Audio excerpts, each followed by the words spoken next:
Hi, welcome. So today I'm going to demonstrate what to do when your baby has colic, how to swaddle what's called trunk rolls for your baby. So I've laid out a blanket that's just a normal swaddling blanket with the corners folded down. You place your baby on it like normal. Then go ahead and tuck underneath the shoulder a couple rolls. These rolls are about half the diameter of the trunk, and you tuck them underneath the shoulder blades.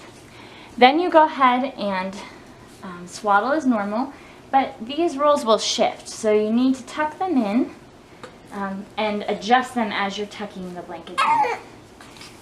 Pull this side up and then tuck your third side. As you tuck your side, keep it tight and taut as you go around. Here she is, all swaddled.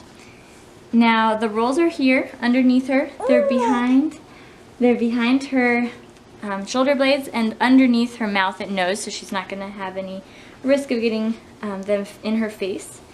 And this is tight. It keeps her trunk a lot easier to keep it upright so her tummy doesn't get squished. And as you can see, she's really comfortable with this position. And you can move her around quite a bit, and it stays pretty well. So as you're going to feed or even to set her down, it's going to keep her from having just that moment of squishing her tummy, which can cause the reflux.